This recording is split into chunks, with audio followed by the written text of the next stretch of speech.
Well, all right, people, check it out, man. Say hello and say goodbye to a $300 parts car. I purchased this car several years back. It's a '66 Olds F85. I needed some parts, mainly from the engine compartment for my '67 Cutlass Supreme.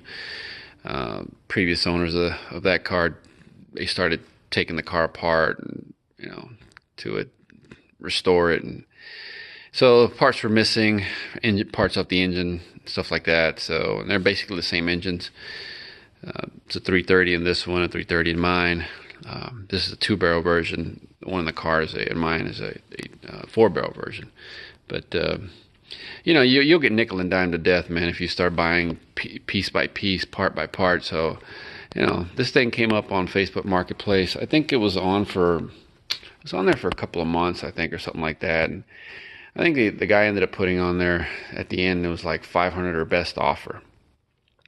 So the story with this car, right? And it's kind of interesting because my mom, this car here is the reason that my mom thought that both her and I would meet our untimely and probably violent demise. Oh, man. I mean, looking back on it, I mean, you never know what could happen. But real quick, so here's the story. Like I said, the car was on Facebook Marketplace, and I contacted the guy. It's like, hey, man, I want to go check the car out. He's like, all right. Like I said, he's up, I don't know if I mentioned, up in Sherman. And actually, this is where the car sold new. There, his whole life in Sherman, which is it's a little bit up the road from the DFW. I think it's getting right up there, right before you get to Oklahoma. So I asked my mom, "Hey, Mom, I'm gonna go check out this car. You wanna go with me?" She's like, "Yeah." And I kind of messed up. By the time I got there, it was already dark. I kind of left late and stuff, and with traffic and whatnot, it just, yeah. And it wasn't like the guy lived like out in the middle of nowhere, out in the sticks, the boonies, whatnot. He lived minutes really from town, but where he was, it looked secluded. It was dark out there, really dark, and it was right off the road, but there wasn't really any light there, and there was a line of trees that kind of acted like almost like a privacy fence, and you couldn't even see his property. So we drive in, and as soon as we drive in, my mom's like, "Benny, I don't like this." It's like, I don't feel comfortable here. And I was like, "Mom, I'm just gonna go take a look at the car, We'll be in and out real quick." And the guy met me outside. I mean, he like I said, it was dark out there. All I could see was he had a mobile home, and beside it was like this small little warehouse or shop, Oh, the shop it was decent size. Maybe about 3,000 square feet or something like that. So, but yeah, so the car was in there, and I walked out, and we disappeared into the night, into that car. I mean, into that shop, and he didn't have any light in there either. So I think I was there with my phone, looking it over, and I really wasn't worried about anything, other than the engine compartment. And I just kind of looked it over. I said, well, it should have parts here or there that I could use for my car. So, and so I told him, I said, hey, how much you wanted? $500. What's or best offer? What's the least you'll take? He said, man, just give me what the junkyard will give me. $300. Like, sold. And at this time, I could hear some people walking, towards us, and I could hear some people walking. And I was like, and I turned around, and I could just see, like, it was their shadows, really, because the light was behind them. So I really couldn't tell who they were. But immediately I realized it was his wife and his 2 kids. I mean, they're like teenagers. They started talking to him. I said, all right, man, I'll be back for the car in a week, and I'll be back. So when I get to the car, my mom let me have it. Boy, did she let me have it. She said, man, I thought we were dead. You wouldn't answer your phone. These people came in this truck, and we're gonna, they went back there. You wouldn't come out. And yeah, I mean, I took a little longer than I said, because you know what happens. You start talking about cars, and and he just started telling me about the situation. It was his parents' car. They bought it new. They passed away, and he planned on restoring it one day, and passing it down into his daughter or something like that. And you know, it obviously never ended up happening. And he was moving out to West Texas. You know, he was tired of the city life. I don't know how big Sherman is, but that's he was tired of it. Anyways, so so we took a little while, you know, there, and like my mom was freaking out. So, but you know, looking back on it, I mean, she did have a point. You know, yeah, you just never know. I mean, who knows? You know, could have had some Texas Chainsaw Massacre crap happen to us. Something. All right, man. Let me show you the car. Oh, real quick before I forget, I like the. It's got both plates on it. It says 455 on them, man. You see that? I have a 455 I could put in my car. But I don't even need these parts anymore off this engine, because my car I located a 425 off of 67 Olds 98. So that's what I was going to put in my car. But I thought it was cool with the plates there. So I know what people are going to say. At least some people are like, man, why are you going to tear that car apart, man? It looks good. It don't look too bad. I mean, you know, probably get this thing back on the road. Yeah, she's, you know, she may look okay, but that interior is trashed. The roof is rusted all on the windshield. The back glass is rusted. The trunk's rusted. The channel back there, the quarters, the floors on the bottom, the rear floors. I think the front ones are good, actually. I think the front of the front end is actually in good shape. But yeah, I mean, I got no title. The guy didn't have a title for it. He lost it, and it's a 4-door. You know, I'm kidding. I know. You know, I got no problems with the, you know, some 4-doors, but and if this car would have been in really nice shape, I probably wouldn't have. You know, I probably would have like went the bonded title route and you know, maybe fixed it up, or, you know, I don't know. But all right, so you can't really tell. Let me see how far. As you can see right here, she was sold new in Young Motor Company, Sherman, Texas. Back bumper's in pretty good shape. I think it has a ding over there, but the taillights are okay. But you can't really see much because of the, you know, I don't have much room to push it forward. Deck lid is, you saw the rust that fell out of it, right? But as you can see, she's got the light here, and check out the option, man. She's got the trunk release. I think that's a pretty rare option. I don't know if you can see, that's pretty bad. Now I know, well, I don't think these are the same for 60s. No, they're not. The 2-door and 4-doors are different as far as this panel here. But yeah, pretty rusty up there. The quarters are rusty on the bottom too. So, see all that? But we got looks like an original floor mat.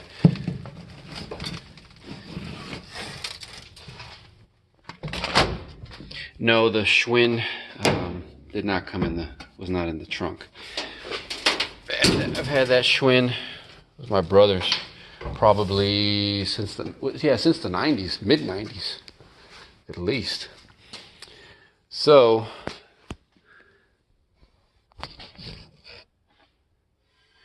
there's the back seat. Almost like something like they had something went on fire, you know. I think it actually got on fire back there. But you can see the rust, man. That roof is bad. It's see all that rust. That all came from up there.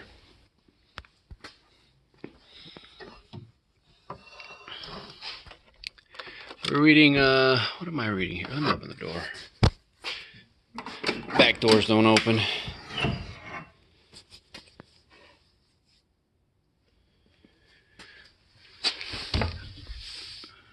There's the VIN for the Google Man.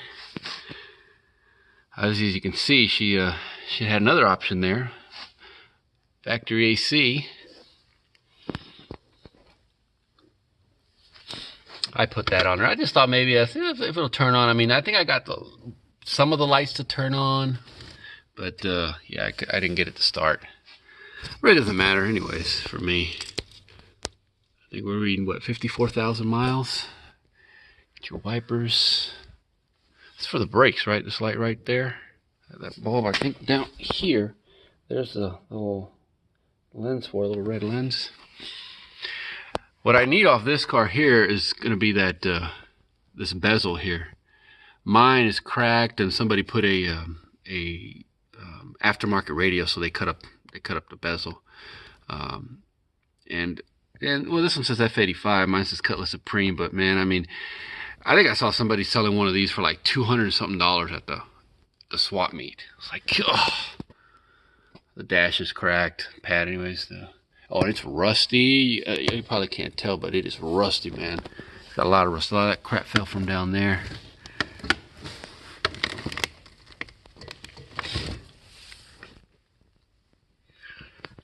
Go around the other way.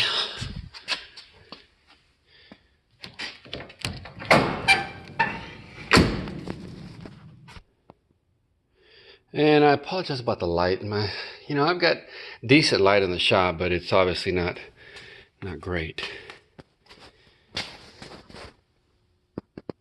You can see he said he hit it there with his tractor or something like that when he was moving it around. Luckily, it didn't hit it didn't catch the fender.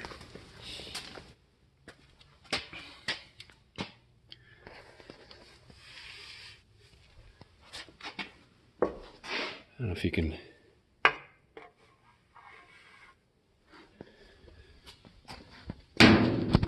So I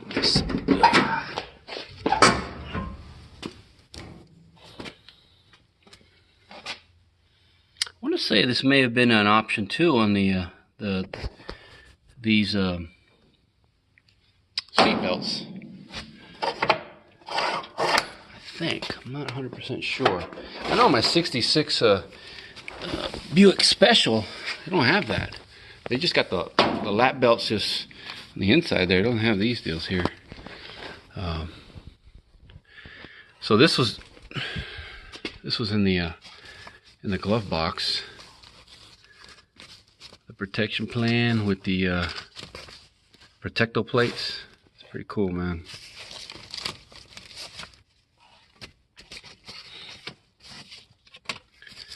Check that out. 66 Olds Delta 88 Holiday Coupe.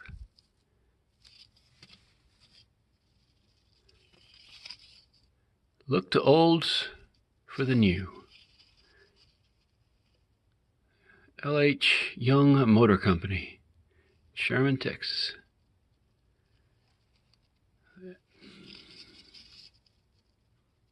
USA, baby. Wonder if they still work. What does that say? Step out front in a 1966 Rocket Action Olds. And there's the lineup. That's pretty cool. Amazing that thing was still in that glove box.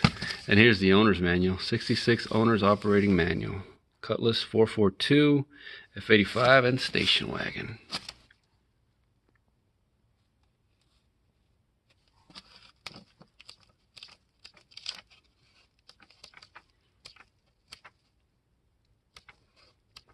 Pretty neat. I'll be holding on to that. So it does have the full set of the hubcaps. The other two are on the car. So there's the button there. Trunk unlatch. Light in the glove box. Sucks that the damn. I thought that that was going to be a good glove box door, but no. I wanted to see if there was anything in the ashtray, but no, nothing in the ashtray. All right.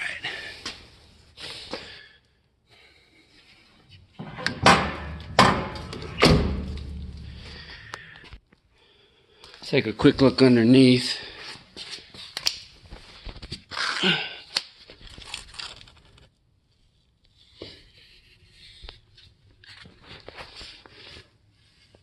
The front floorboards are solid, I think. Maybe, perhaps.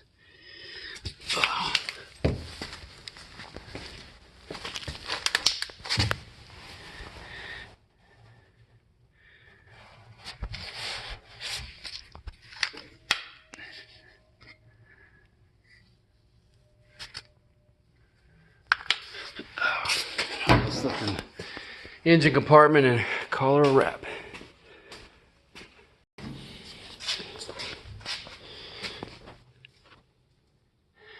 So yeah, she's all there. Like I said, 330, 2-barrel version. I think these are 2 something, the 260. I'm not 100% sure what I can't remember what the horsepower was on these. I think on mine, the 4-barrel version was about 310, 315 or something like that. Let me get that data plate here. All right.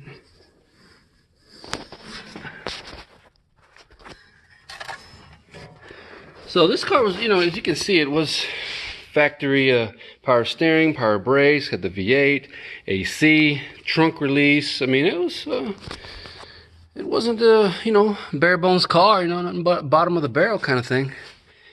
That front end is actually in good shape. I was thinking about swapping the complete front end of this car onto my car and making mine look like a 66. Because mine has a few issues. Bumper, that fender, the passenger side fender and whatnot. So, wish I could do the tail lights, but that unfortunately can't be done. I think the back bumper as well. So,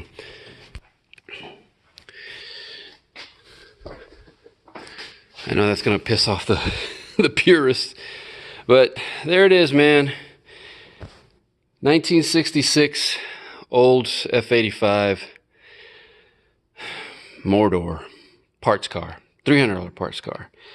I thought I would make a video on it because I've had this car sitting too long in here, and I need the space. I'm gonna get rid of it. I'm gonna get what I need off of it and send her on her way. So I figured I might as well make a video now, so before I start tearing her apart. Well, that's gonna do her, man. Until the next one.